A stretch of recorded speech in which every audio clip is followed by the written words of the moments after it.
दोस्तों, हम सब जानते हैं कि जाने अनजाने में कुछ ऐसी गलतियां कर बैठते हैं जो बाद में हमारे लिए बड़ी बड़ी मुसीबतें खड़ी कर देता है। हम इंडियन ज्यादातर इमोशनल होते हैं और हर चीज को दिल से कनेक्ट करते हैं, जबकि चीजों में कोई इमोशन नहीं होता है और न ही वो हमारी बातें सुनते हैं या समझते हैं। हम बस इमोशनली खुद को चीजों से कनेक्ट कर लेते हैं और हमको लगता है कि जैसे हम उन चीजों से प्यार करते हैं वैसे ही वो चीजें भी हमसे प्यार करती हैं। लेकिन ऐसा नहीं है। जैसे कि अगर आप एक सिक्के को 5 बार उछालते हैं और टेल आता है, तब हम प्रिडिक्ट करने लगते हैं कि इस बार हेड आएगा, लेकिन फिर भी हेड नहीं आता है। ऐसा इसलिए क्योंकि हमको लगता है कि ऐसा होगा, लेकिन चीजें अपने नियम से काम करती है। इसलिए अगर आपको इमोशनली अवेयर होना है तो वीडियो के एंड तक बताई सारी बातें ध्यान से देखें। वीडियो पहली बार देख रहे हो तो चैनल को सब्सक्राइब करें और बेल आइकन को भी प्रेस करें। हिंदुस्तान के नर और नारियों का स्वागत है इस वीडियो में। Number 1, cognitive dissonance. दोस्तों, हम सबने बचपन में लोमड़ी और अंगूर की कहानी तो जरूर सुनी है। जब बहुत कोशिश करने के बाद भी लोमड़ी अंगूर को तोड़ नहीं पाती है, तब वो वहाँ से चली जाती है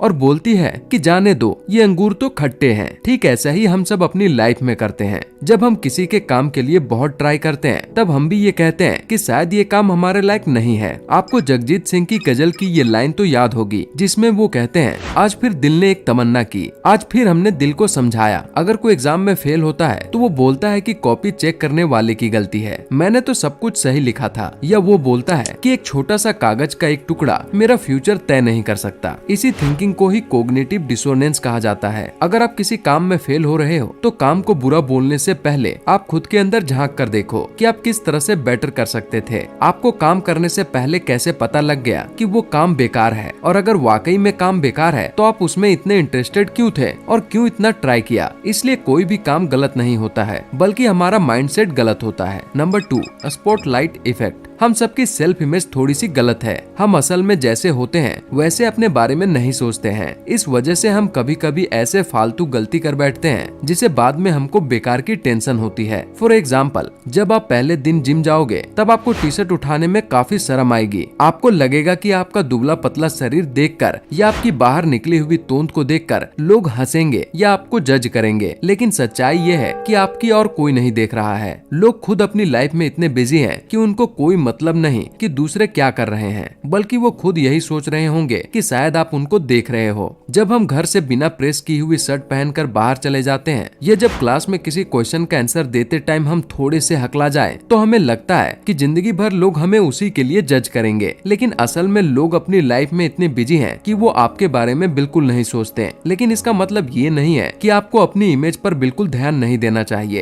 चाहिए, बिकॉज आपका फर्स्ट इंप्रेशन मैटर करता है। अपने अंदर जो चेंजेस करना है आराम से करो। बाहर जाओ तो एकदम फ्री माइंड रहो। Number 3, anchoring effect. जब शोरूम से नई गाड़ी खरीदने जाते हैं तो वहाँ के सेल्समैन ये जरूर कहते हैं कि सर, क्या आप सीट कवर को बदलना चाहेंगे, सिर्फ 500 रुपए का है। सर, क्या आप गाड़ी का इंश्योरेंस करवाना चाहेंगे, सिर्फ 2000 रुपए में। अब सोचो, जब कहीं जा रहे हो और अचानक से कोई एजेंट आपको इंश्योरेंस के लिए बोले तो आप मना कर देते हो, या कोई शॉपकीपर सीट कवर के लिए बोलता है तो भी आप मना कर देते हो। लेकिन शोरूम में आप चाहकर भी मना नहीं कर पाते हैं। यहाँ ध्यान दिया जाए तो ये सिर्फ एंकरिंग इफेक्ट का खेल है, बिकॉज 80,000 की गाड़ी के आगे 500 रुपए का सीट कवर थोड़ा सस्ता लगता है। ठीक इसी तरह जब आप रेस्टोरेंट में खाना ऑर्डर करते हो तो फ्राइज भी ले लेते हो, क्योंकि 500 रुपए के आगे 50 का खर्चा सस्ता लगता है। लेकिन हम सब यहाँ गलती कर बैठते हैं। हम बिना एनालाइज किए चीजों को खरीद लेते हैं, जबकि ये सीट कवर बाहर 300 रुपए का भी मिल सकता है, या फ्राइज बाहर 20 रुपए का भी मिल सकता है। लेकिन हम बिना चीजों को ट्रैक किए या बिना मोल भाव किए उसे ले लेते हैं और सामने वाले की एंकरिंग के जाल में फंस जाते हैं। इसलिए आज के बाद कहीं भी कुछ भी खरीदो तो उसके पहले मार्केट में उसका असली प्राइस जानकर ही खरीदो। Number 4, hello effect. ये 2 सेंटेंस ध्यान से समझो। पहला है, मैं तुमसे बहुत प्यार करता हूँ लेकिन तुम एक बेवकूफ इंसान हो, और दूसरा है, तुम वैसे तो बहुत बेवकूफ इंसान हो लेकिन फिर भी मैं तुमसे प्यार करता हूँ। दोनों ही सेंटेंस में एक ही बात कही गई है, लेकिन दूसरा सेंटेंस सुनने में थोड़ा अच्छा लगता है। यानी कि बाद में आने वाली इन्फॉर्मेशन पहले आने वाली इन्फॉर्मेशन के मुकाबले ज्यादा इफेक्ट डालती है। इसका यूज आप 2 तरीके से कर सकते हो। अगर आपको क्लाइंट या कस्टमर को इम्प्रेस करना है तो आप अपने प्रोडक्ट के फ्लोज के बारे में पहले बताओ और उसके बेनिफिट्स के उसके बारे में बाद में। जब किसी चीज की बाकी क्वालिटी के ऊपर एक क्वालिटी भारी पड़ जाए तो उसी को हेलो इफेक्ट कहते हैं। मोस्ट केसेस में हम सामने वाले इंसान की एक ही क्वालिटी देखकर उसे जज कर लेते हैं। जैसा कि कोई देखने में सुंदर है तो हम ये आइडिया लगा लेते हैं कि वो स्मार्ट और हार्ड वर्किंग भी होगा, लेकिन यहाँ हम गलती कर बैठते हैं क्योंकि जरूरी नहीं कि वो जैसा दिखता है असल में भी ऐसा होगा। सो कभी भी किसी में एक क्वालिटी देखकर उसे जज मत करो। Number 5, contrast effect. जब किसी दुकान पर कपड़े खरीदने जाते हैं तो सबसे पहले वो हमें महंगे कपड़े दिखाते हैं। फॉर एग्जाम्पल, आप टी शर्ट खरीदने जाते हो तो सबसे पहले 3000 की दिखाएगा, फिर 2000 की, बाद में 1000 रुपए की। आप घर से 500 रुपए का बजट बनाकर निकले थे, लेकिन 1000 रुपए की टी शर्ट खरीद कर आओगे। अब अगर दुकान वाला कम प्राइस की टी शर्ट पहले दिखाता तो वो शायद कम प्रॉफिट कमा पाता। यानी कि अगर वो 500 रुपए की टी शर्ट पहले दिखाता, देन फिर 800 की दिखाता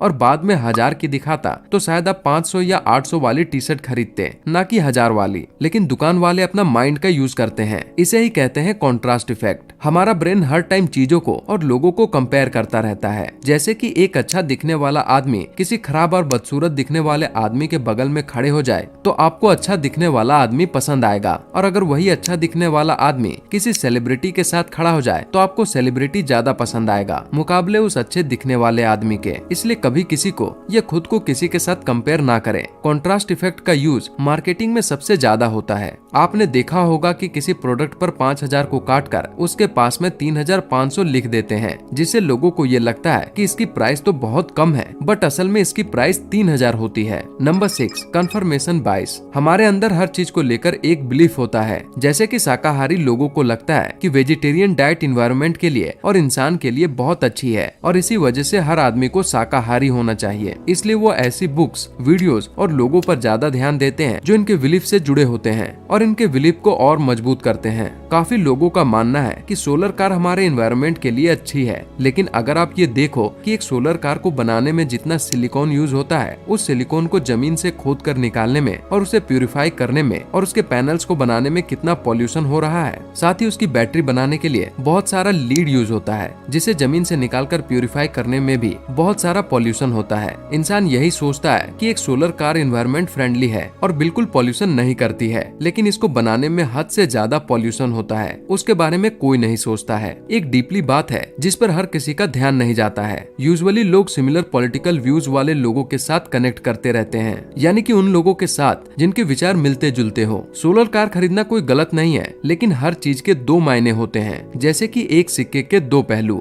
इसलिए कभी एक साइड की थिंकिंग को अप्रोच मत करो, बल्कि दोनों साइड से देखो और फिर डिसाइड करो। Number 7, Baader Meinhof phenomenon. मान लीजिए आपने कोई नई कार खरीदी और थोड़े दिन बाद उसी की तरह बहुत सी कार्स रोड पर दिखती है, या आपने कोई वर्ड याद किया और फिर जब किसी से मिलते हो तो सभी उसी वर्ड का बार बार यूज कर रहे होते हैं। ये ठीक ऐसे ही है कि आपको बहुत तेज भूख लगती है और आप कहीं मार्केट में जाते हो, तब उसी टाइम आपके सामने बहुत सारी दुकानें होती है, लेकिन आपका ध्यान सिर्फ खाने वाली दुकान की तरफ जाता है। इसे ही बैडर मैन ऑफ फेनोमेनन कहते हैं। यानी जब तक हम किसी चीज के बारे में नहीं जानते हैं तब तक हमारा ब्रेन उसे इग्नोर कर देता है, लेकिन जैसे हम चीज के बारे में जानने लगते हैं हमारा ब्रेन उसे हर जगह देखने लगता है। वही चीज पहले भी मौजूद रहती है, फिर भी हम उसे इग्नोर कर देते हैं, और कई बार हम किसी चीज को या इंसान को खो देते हैं तब उन पर ध्यान देते हैं। इसलिए आज के बाद कभी किसी चीज को इग्नोर करने से पहले उसे एक बार अच्छे से देख लीजिए। अगर जरूरत की हो तो ठीक, नहीं तो इग्नोर कर दीजिए। आप चाहो या न चाहो, लेकिन लाइफ में हर एक्शन और एक्टिविटीज के लिए ब्रेन का सबसे बड़ा रोल होता है। यानी कि ब्रेन अगर पावरफुल होगा तो सब हमारे अकॉर्डिंग परफेक्ट होगा, और अगर ब्रेन ही ठीक तरह से काम नहीं करेगा तो हम कितना ही एफर्ट क्यों न लगा ले, लेकिन हम कुछ भी हासिल नहीं कर पाएंगे। इसलिए ब्रेन को पावरफुल बनाना हमारी रेस्पॉन्सिबिलिटी है। इसके लिए जो भी जरूरी एक्सरसाइजेज या टेक्निक्स हैं वो करनी चाहिए। हमने ब्रेन को पावरफुल और स्ट्रॉन्ग बनाने के लिए ये वीडियो बनाया है, जिसमें सिर्फ 5 एक्सरसाइजेज करके आप अपने ब्रेन की पावर इंक्रीज कर सकते हो। इस वीडियो का लिंक डिस्क्रिप्शन और कमेंट बॉक्स में मिल जाएगा। वीडियो पसंद आया है तो लाइक और शेयर जरूर करें। मिलते हैं नेक्स्ट वीडियो में।